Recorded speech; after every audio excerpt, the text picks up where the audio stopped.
हिमाचल के एक छोटे से गांव में बिजली भी मुश्किल से आती थी। वहां के एक छोटे से घर में रहती थी आरती। आरती के पिता की एक छोटी सी किराने की दुकान थी। गांव में लड़कियों की शादी 18 से 19 की उम्र में कर दी जाती थी, लेकिन आरती की आंखों में कुछ और ही सपने थे। वो अक्सर कहती, बाबू, मैं सिर्फ एक घर से दूसरे घर जाने के लिए पैदा नहीं हुई हूँ। मैं चाहती हूँ कि लोग मुझे मेरे नाम से जाने। उसने कड़ी मेहनत की, फटी पुरानी किताबों से पढ़ा और शहर के सबसे बड़े कॉलेज में स्कॉलरशिप हासिल की। शहर पहुंच के आरती की जिंदगी बदल गई। दिन में कॉलेज और शाम को एक छोटे से ऑफिस में डेटा एंट्री का काम। वह आधी रात तक जाग कर पढ़ाई करती थी। कई बार उसके पास खाने के पैसे नहीं होते थे, पर उसने कभी घर पर हार नहीं मानी। उसकी मेहनत रंग लाई। उसे एक मल्टीनेशनल कंपनी में प्रोजेक्टर मैनेजर की नौकरी मिल गई। अब आरती के पास अपना एक छोटा सा फ्लैट था और वह अपने माता पिता को हर महीने पैसे भेजती थी। जब आरती की शादी की बात चली तो रिश्ता आया विवेक के घर से। विवेक एक अमीर और संस्कारी परिवार से था। विवेक की माँ सुमित्रा जी पुराने ख्यालों की थी।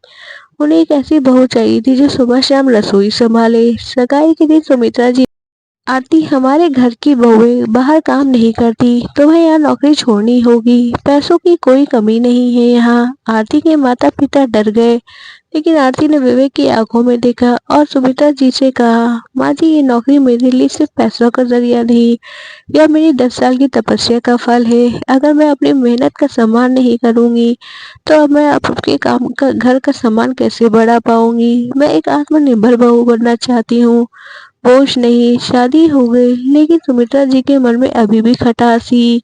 एक दिन विवेक के पारिवारिक बिजनेस पर बहुत बड़ा संकट आ गया। बैंक के कागजात और टैक्स की उलझनों के कारण उनके पुश्तैनी दुकानों को और घर को सील होने की नौबत आ गई। पूरा परिवार टूट चुका था। तभी आरती आगे आई। उसने अपनी प्रोफेशनल जानकारी और ऑफिस के संपर्कों का इस्तेमाल किया। उसने रात रात भर जाकर सारी फाइलें तैयार की और कोर्ट में केस लड़कर परिवार का दिवालिया होने से बचा लिया। इतना ही नहीं, उसने अपने पैसों से विवेक के डूबते बिजनेस में इन्वेस्ट भी किया। सब कुछ सुलझ जाने के बाद सुमित्रा जी ने पूरे गांव और रिश्तेदारों को घर पर बुलाया। सब सोच रहे थे कि शायद बिजनेस डूबने की खबर पे कोई बड़ी पंचायत होगी, लेकिन वहां का नजारा बदला हुआ था। सुमित्रा जी, सबके सामने आज मैं आप सबके सामने एक बात स्वीकार करती हूँ। जब आरती इस घर की बहू बनकर आई थी तो मैंने इसके पंख काटने की कोशिश की थी।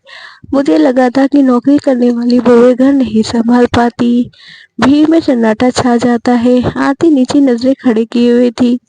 सुमित्रा जी आगे बढ़कर आरती का हाथ पकड़ते हुए, लेकिन जब हमारे परिवार पर अंधेरा छाया तो इसी की पढ़ाई और मेहनत ने चिराग बनकर हमें रास्ता दिखाया।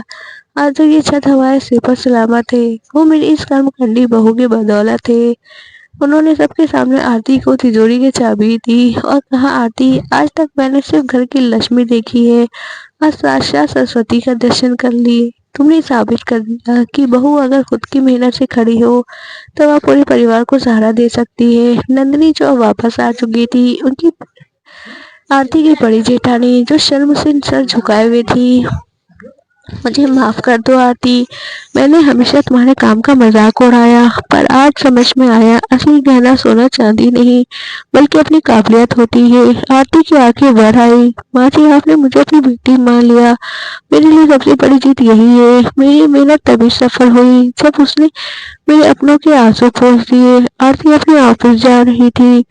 तब अब आरती घर की दहलीज लगती है तो सुमित्रा जी उसे टोकती नहीं, बल्कि उसके हाथों में टिफिन थमाते हुए कहती है, आरती, संभल कर जाना, और हाँ, शाम को जल्दी आना। आज मैंने तुम्हारी पसंद की खीर बनाई है। आरती मुस्कुराते हुए अपनी कार में बैठती है। दूर गांव से आई उसकी छोटी बहन समीरा उसे गेट तक छोड़ने आती है।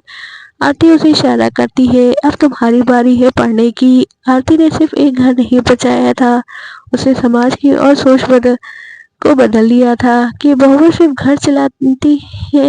उसे साबित कर दिया कि अगर हाथ में हुनर हो और दिल में हिम्मत हो तो एक बहू पूरे साम्राज्य की नींव भी बन सकती है। आज आरती उस घर की बहू ही नहीं बल्कि उस घर की रीढ़ की हड्डी है। सब कुछ ठीक हो जाने के बाद घर में शांति थी। आरती रसोई में सबके लिए चाय बना रही थी, तभी सुमित्रा जी साथ धीरे से वहां आई। उसके हाथों में एक पुराना लकड़ी का संदूक था। सुमित्रा जी कांपती आवाज में, आरती बेटी। आरती ने पीछे मुड़कर देखा और तुरंत उनके हाथ में संदूक थामा दिया। माँ जी, आप यहाँ क्यों आई हैं? आप बैठिए, मैं चाय लेकर आ रही हूँ। सुमित्रा जी आरती का हाथ थामते हुए, आज चाय पिलाने की नहीं, मेरी बात सुनने की बारी तुम्हारी है। जब इस घर में आई थी तो मैंने तुम्हारे हुनर की तुम्हारी जिद समझा था। मैंने सोचा था कि तुम बाहर काम करोगी तो मेरा घर टूट जाएगा, लेकिन जब सच में घर टूटने की कगार पर था तब तुमने अपनी उसी मेहनत से हमें सड़क पर आने से बचा लिया। सुमित्रा जी की आंखों में आंसू छलक पड़ते हैं। सुमित्रा जी, नंदिनी जिसे मैं अपने घर समझती थी वो मुसीबत आते ही गहने समेट कर चली गई, और तुम जिसे मैं बोझ समझ कर रही थी तुम दीवार बनकर खड़ी हो गई। आज मुझे समझ आया कि असली दहेज वो नहीं होता जो ट्रक पे भर कर आता है। असली दहेज तो वो है, शिक्षा है और संस्कार है जो एक बेटी अपने साथ लेकर आती है। आरती की आंखों में भी आंसू आ गए। उसे सुमित्रा जी के हाथ चूमे। आरती, माँ जी, मैंने कभी आपको अपनी माँ से अलग नहीं समझा, और एक बेटी अपने घर को बिखेरते कैसे देख सकती थी। मेरी पढ़ाई ने मुझे हारने नहीं बल्कि लड़ना सिखाया है। तभी विवेक और रमेश काका भी वहां पहुंच जाते हैं। सुमित्रा जी भी संदूक खोलती है जिसे उनके खानदानी कंगन थे।